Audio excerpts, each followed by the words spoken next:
R AskReddit by Lurker. Serious, people of Reddit who have encountered ghosts or other supernatural beings. What was your experience like? What happened?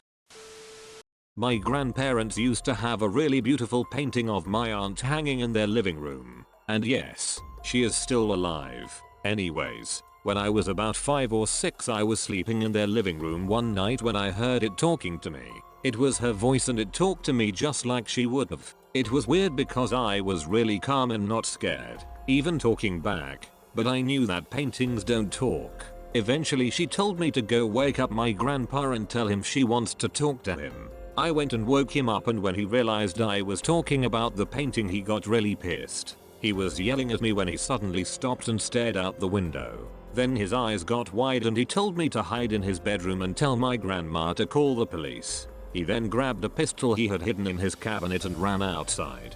While she was on the phone we heard 2 shots. He came back in after a few minutes and told us he shot one of the guys trying to break into his house in the arm, but they all got away. It turns out that a prison for minors about 20 miles away had 3 escapees. They ran through the woods until they came to my grandpa's property and planned on looting what they could and use us as hostages if necessary. That is until my aunt's painting woke me up and told me to wake him up. I was a complete skeptic before this incident. My wife and I rented a secluded small 2-bedroom cabin in the Mount Rainier, Washington area for a hiking adventure. Upon arriving, my wife walked into the house and said there was no way she was sleeping in one of the bedrooms because there was bad energy in the room. To her defense, it was a bit creepy. Weird doll dress on the wall as decoration, rickety rocking chair in the corner, and an oddly placed door that was locked but presumably led to the attic. Once we got settled we discover a cabin journal with entries from past guests. There were multiple terrifying entries. My husband woke to the smell of bacon and eggs cooking. No one was awake yet. The doll dress in the bedroom is the gateway to hell. We woke last night to the sound of something walking in the attic. The locked door was unlocked and open when we woke in the morning. I called BS on all this, telling her I didn't believe any of it. We decided to sleep in the living room on the floor nonetheless and closed the door to the creepy room for the duration. The next night, after hiking all day, we were eating and drinking outside at night by the fire. A few adult beverages into the evening I started daring her to go into the bedroom. She was freaked out and wouldn't, but I said there was nothing wrong with house and I proceeded to go inside to take the challenge of exploring the room more at night. As I entered the hallway my hand hit the doorknob and I turned the handle to push the door inward to enter the room. The door opened about 10 inches and stopped as it hit a chair that was propped up against the door. My mind quickly calculated the logistics of the situation.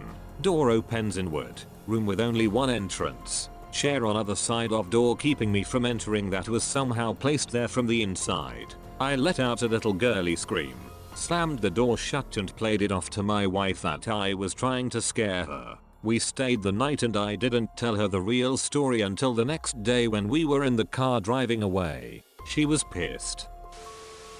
We used to have a big German Shepherd. We also had a Rottweiler and a Great Dane at the same time.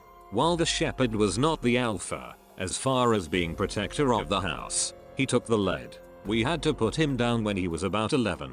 A few weeks later, I was in bed, and I swore I heard him sitting next to me, panting. This happened several times over the next couple of months. One night, my wife and I were in bed and I heard it again. My wife sat up and said, "Do you hear it?" The panting, I asked. "Yes," she said, "I've been hearing it for weeks." She sat on the edge of the bed and called the ghost dog over. She explained that we still had our 2 other big dogs and that they could protect us, so he didn't have to do it anymore. Never heard it again. AWW, he must have been a good boy. AWW. He must have left for the nearest, biggest sunny meadow afterwards with a big smile on his doggy face. My job here is done. My humans are safe. I was in a motorcycle accident a few months back. I broke my spine and needed surgery to fuse several vertebrae. As they brought me into the surgery, I noticed 2 men standing in the corner of the OR looking not at all surgically clean and entirely out of place. Looking back at it, I later recognized them as my 2 late grandfathers, one of whom died in the hospital, the other died during a surgery. The reason I know that was my grandfather's because my parents told me a story about how they were in the hospital's food court during my 11-hour surgery, and my dad heard his father telling him that everything was going to turn out alright. He told my mom, and she wasn't at all surprised, because she had heard her father tell her that I was going to be fine, even though this was late, and they were the only ones in this dead silent cafeteria. I've never told that story before, let alone to the entire world. I was staying with a friend in a remote house in Scotland. In the midnight, I woke up to go to the toilet and suddenly it was very, very cold and I heard someone complain they always make this room dirty. Always. And I'm cleaning all the time and still it is dirty. It was so cold for a moment and then it was over. The next morning, I told the house owner that last night it suddenly was very cold in the bedroom when I went to the toilet, and before I could say anything else, he asked immediately, "WHO, have you seen?" The WHO part sent shivers down my spine. Not what happened, but WHO, have you seen? Later, he told me his daughter and son-in-law had lived in that very room and the son-in-law had died in an accident. He loved to keep the room spotless. Even typing this still sends shivers down my spine. This reminds me a little of what I was told by my dad. This happened to a friend of his. My dad's company opened overseas locations in Haiti or Borneo, can't remember which, and offered nice incentives for employees willing to relocate. My dad's friend, we'll call him Ted, who was single at the time, took the offer and moved to one of these locations. Remember, this story was told by a full-grown man to a full-grown man, neither of whom has any history of mental illness or an overactive imagination.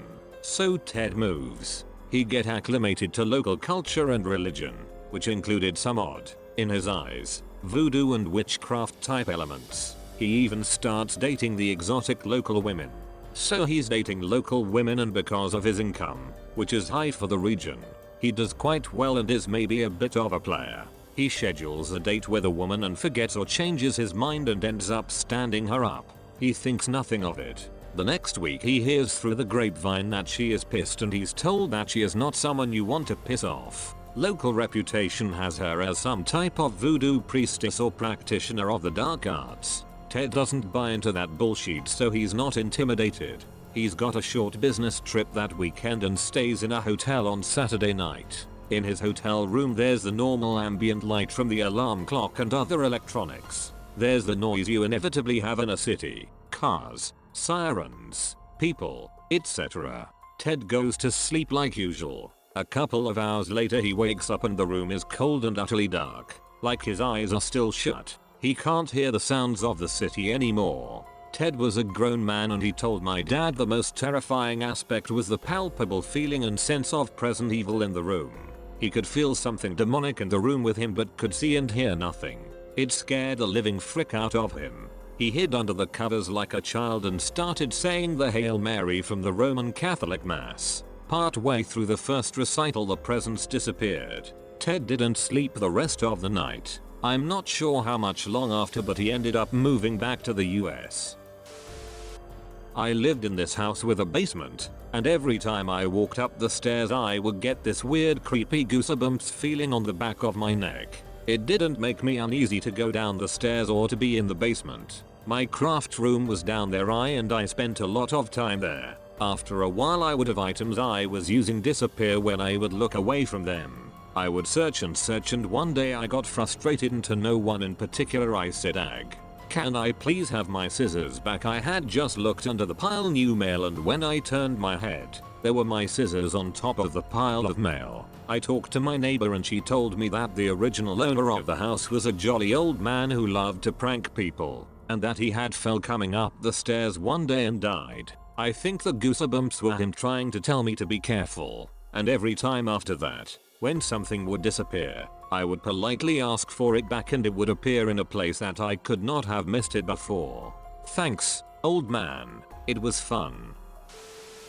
On a happy note, my papa was basically my whole world. We were pretty much the same person. He passed away last year after a surgery left him in a coma. One night I dreamed that he sadly came to me and said, "I'm sorry I can't be there. It feels like cold metal in my lungs and I have to go. I'm sorry. He hugged me and walked away. I was 7 months pregnant with his first great-grandchild. I woke up the next morning and my mom called. A blood clot broke loose from his lung and he had a stroke. He was never getting out of the hospital. Around the same time, I had been seeing a large golden hawk everywhere I went. Papa loved to watch hawks. The hawk always flew north when it left, but the morning Papa was removed from life support, it flew south towards the hospital. I believe it was my great-grandpa going to get him because 2 days later, a second hawk appeared. He visits me in my dreams sometimes, like the week I went into labor with my son.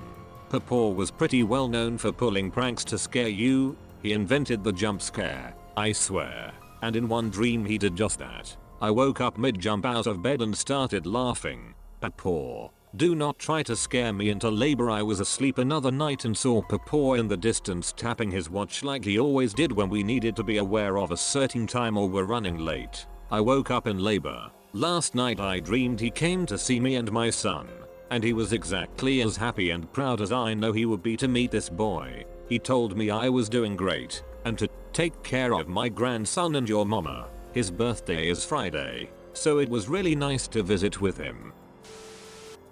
Thanks for watching, fam. If you enjoyed, kick that like button for the YouTube algorithm and subscribe for more. While you're here, peep these other videos below. See you in the next one.